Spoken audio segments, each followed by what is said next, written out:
आशीर्वाद काय ग आश्चर्य वाटलं कशाबद्दल?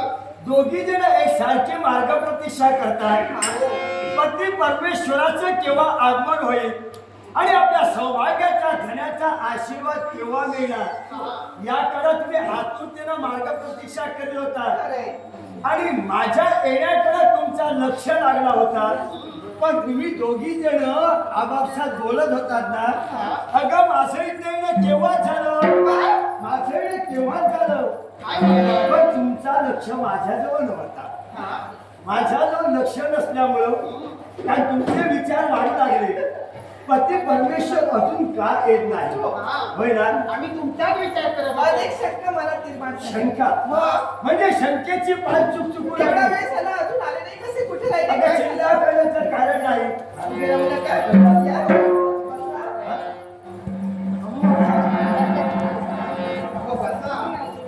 सुखू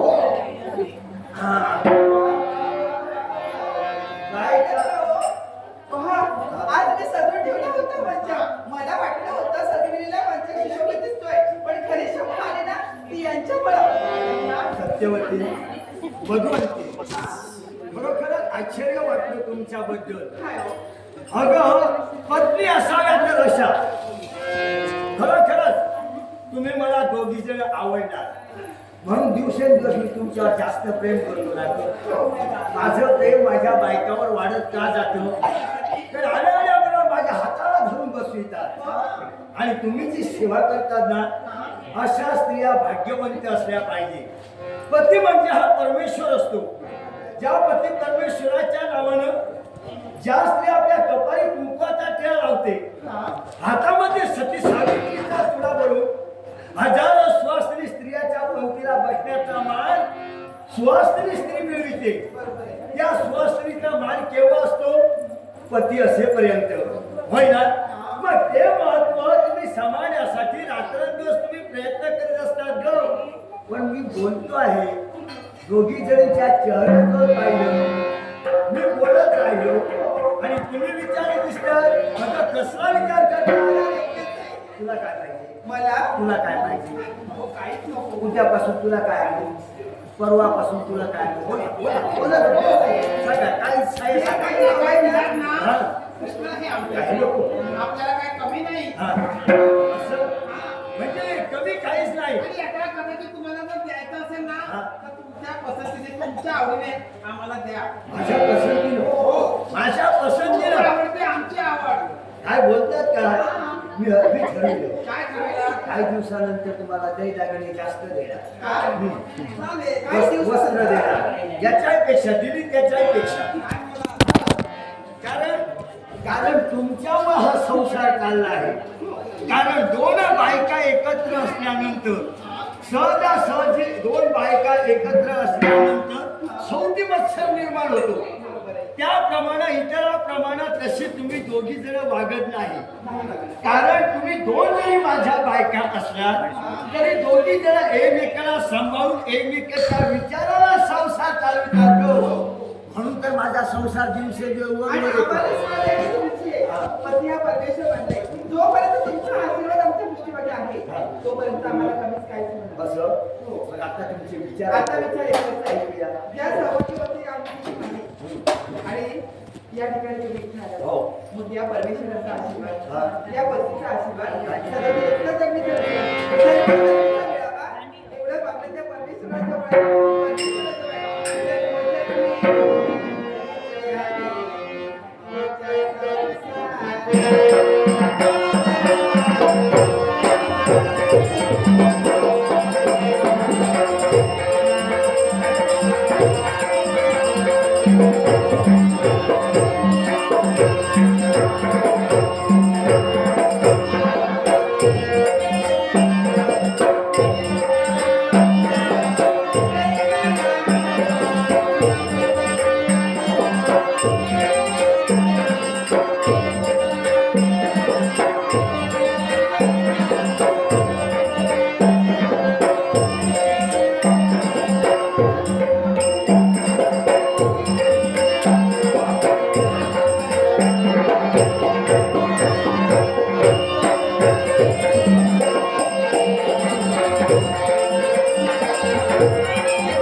सदैव कल्याण होईल.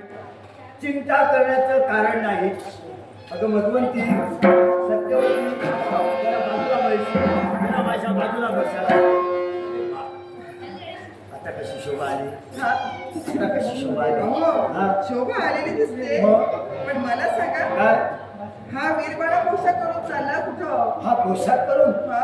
म्हणजे पोशाख करून कुठं चाललो? हा वीरबाई पोशाख केलेला पाहून तुमच्या मनाच्या ठिकाणी संशय निर्माण झाला. अगं सांगेन ना तुम्हाला.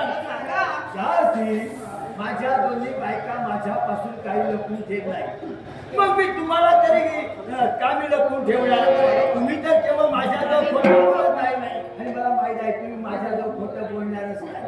आणि तुमच्याजवळ मी खोटं मुळीच बोलणार नाही. मी आलो, तुम्ही चरण सेवा केला, पती परमेश्वर म्हणून माझ्याकडून आशीर्वाद मिळला. पण काय झालं माहितीये का? असं जे काही गडबडीनं येणं झालं ना, घाई गडबडीत? हा याला कारण आहे.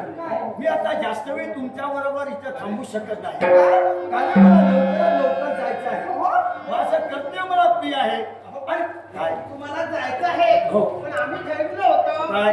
तुम्ही आल्यानंतर 4-5 दिवस आम्ही महाराजच्या ठिकाणी ठेवू तुम्हाला कमीत ते आमच्या आमच्या मनाच्या समाधानासाठी इथे राहायला हवंय. तुमच्या मनाचं समाधान आणि आम्हाला तुमचं करायचं कर्तव्य होतं. आहे. आमचं ऐकायला हवंय. तुमच्या हद्दीत आम्ही आहोत ना. आणि एवढी घाई गडबडीने जायचं निघायचं काय आपण गरज आहे? आपण नाही जायचं इथंच राहायचंय. आमच्यासाठी थांबलो पाहिजे आपण किती दिवस? 10 दिवस. 8 ते 10 दिवस. ही 4-5 म्हणजे तू 10 तिच्या पाहण्यात 5 दिवस आणि माझ्या पाहण्यात 5 दिवस. एकूण 10 दिवस हो. 10 दिवस. हो. 10 दिवस बस. तुमच्या माला राहू. हो. झोपूनच राहू. नाही हो. बसून राहा. हा, बसून म्हणजे तुम्ही दोघी जण माझ्याशी बोलत राहिला म्हणजे हितगुज गोष्टी कळणार. शब्दात बोलणार आम्ही. गोड गोड शब्दात तुम्ही माझे मातीने माया नावाच्याने प्रेमाने बोलणार आहोत. काय पण तुम्ही बोलतात गो. जेवढं भरभरून तेल तुम्हाला हवंय तेवढं आम्ही देऊ तुम्हाला. अगं, अहो, तुम्ही तुम्हाला काय कमी पडू देणारच नाही आम्ही याबद्दल शंकाच नाही ना ग. होय ना? शंका मी निर्माण करणारच काय नाही. ते 10 दिवस तुम्ही दोघी जण असताना दुदुंबीला जीवनात चिंता करण्याचं कारणच नाही. झालं संपलं तर बसायचं. थांबा तुम्ही कुठे जाऊ नका. मी 10-15 दिवस का थांबू शकत नाही? का? आजचा एक दिवस सुद्धा मी इथं थांबू शकत नाही. याला कारण काय माहितीये एक का? दिवस सुद्धा थांबू शकत नाही ग. याच्या मुळाशी मोठं कारण आहे. काय कारण? काय याच्या कारण? मुळाशी नेमकं कारण काय माहितीये का? अगं या आमच्या भोजपट नगरीच्या बाहेर या राज्याच्या राजवेशीवर मी बाहेरचं वातावरण पाहण्यासाठी गेलो. आणि राजवेशीवर उभा असून जे वातावरण मी पाहत होतो ना, एवढ्या वातावरण पाहता पाहता माझ्या दिशेनं ज्या बाजूला मी उभा होतो त्या बाजूला एक माझ्यापर्यंत अश्व आला. काय? तो अश्व माझ्या समोर येऊन उभा राहिला. आणि अश्व दिसायला सुंदर. आ? अश्वाचं वर्णन करता करता अश्वाच्या मस्तकाजवळ माझा लक्ष गेला. अश्वाच्या मस्तकाजवळ लक्ष जाता क्षणी त्या अश्वाच्या मस्तकी एक पत्रिका लावलेली होती ग. मस्तकी पत्रिका. पत्रिका. हा. आता अश्वाच्या मस्तकी पत्रिका का हे पाहण्यासाठी क्षणभर मी ती पत्रिका हातात घेतली. हा. पत्रिका हातात घेता क्षणी ती पत्रिका मी समोर माझ्या धरून नेत्रानं पाहिली. हा. पाहता क्षणी सर्वप्रथम वर काय लिहिलेलं होतं माहितीये का? श्री गोपाल कृष्ण. काय? श्री गोपाल कृष्ण. गोपालक म्हणजे देवाचं नाव. हा. हो. ज्याची भक्ती आम्ही केली त्या देवाचं नाव. त्या देवाला जरी आम्ही पाहिलं नाही तरी मी सुद्धा देवाचं नाव वाचता क्षणी त्या जागेवरून नमस्कार केला. आणि पुढे काय मस्कर होता माहितीये का? पंच पांडवानं पृथ्वी दिग्जासाठी हा श्यामकर्ण सोडला हो. नित्याशा ठरल्याप्रमाणे अश्वाचं पूजन केलं. अश्वाला गती दिली आणि पंच पांडवानं पृथ्वी दिग्जासाठी म्हणजे धर्म कार्यासाठी जो अश्व सोडला त्या अश्वाच्या पत्रिकेवर भावार्थ काय होता माहितीये का? जो कोणी या विश्वाच्या पाठीवर शक्तिवान सामर्थ्यवान असा जर वीर असेल अशा वीरानं या पंच पांडवांच्या अश्वाला बंधन करून दाखवावा. काय? आणि विश्वाच्या पाठीवर असा वीर नसेल तर अशा वीरानं ज्याला पंच पांडवांचा अश्व बंद करण्याची ताकद नाही अशा वीरानं जातीत राणा घेऊन पांडवांना शरण यावं. पांडवांना शरण यावं.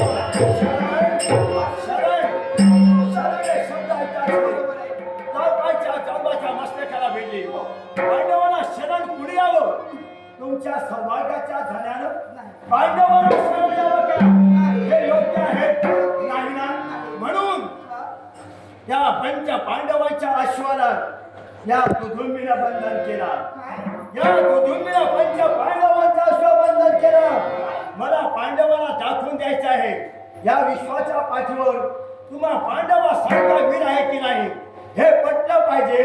यासाठी तो अश्व मी बंधन केला. यासाठी या अश्वाच्या मुक्ततेसाठी पांडव शोधार्थासाठी जाणार.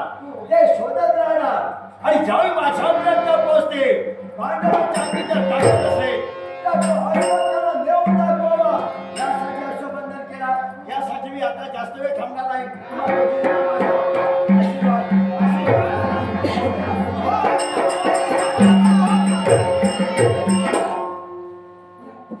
कशासाठी? कशासाठी? सांगायचंय. अगं मला जायचं आहे. बोलायचंय तुमच्याशी. मला जायचं आहे गं. अहो, तुम्हाला थांबायचं इथं. अगं कुठेही जायचं नाहीये. हा? मी जाण्यासाठी निघाला. आम्ही तुमचा मार्ग अडविला. हा. पण कशासाठी असेल? कशासाठी? तर आमच्या मनाच्या ठिकाणी भीती निर्माण झाली. का? आणि ती भीती कोणती असेल? का? आपण तिथपर्यंत गेल्यानंतर ते पांडव त्या ठिकाणी येतील ना, यदा कदाचित त्या ठिकाणी संघर्ष सुद्धा होईल. पण त्या संघर्षात काय होईल काय सांगता येणार नाही. याच्यासाठी मनाच्या ठिकाणी भीती निर्माण झाली. यासाठी हा. म्हणजे पांडव अश्वाच्या शोधासाठी आल्यानंतर हा. मी जर त्याला अश्व दिला नसेल हा. निश्चितच ते माझ्यासमोर वैरी म्हणून उभे राहणार. राहणार. यदा कदाचित पांडवांच्या हातानं तुमचा पती परमेश्वर त्या ठिकाणी जर संपला असेल यदा कदाचित माझ्या संकटे यासाठी तुम्ही मनाच्या ठिकाणी भीती बाळगता.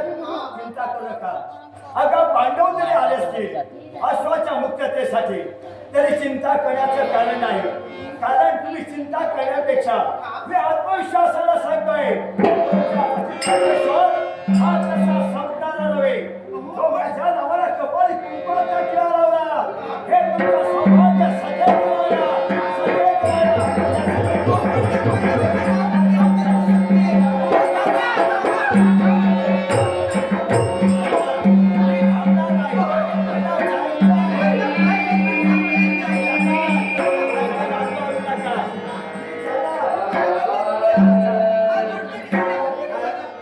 माझा हट्ट आहे आज मी जाणार. त्या ठिकाणी तुम्हाला सांगता येत नाही. पांडव काय करतील सांगता येत नाही. चिंता करा. त्या पांडवांच्या मागं आहे ते तरी मी सांगते. सांग अगं पांडवाबद्दल भीती का बाळगतेस? मी जन्माला आलो ना जन्माचा एक दिवस जसा प्रत्येकाचा मरणाचा एक दिवस ठरलेला असतो. मरण कुणी टळू शकत नाही. समजा माझं मरणच जर असेल निश्चित मी मरणार हे ठरलेलं आहे. समजा माझं मरणच त्यावेळी नसेल तर मी मरू शकत नाही. पण भीती मनाच्या ठिकाणी न बाळगता वैर्यासमोर झुंज देणं तो खरा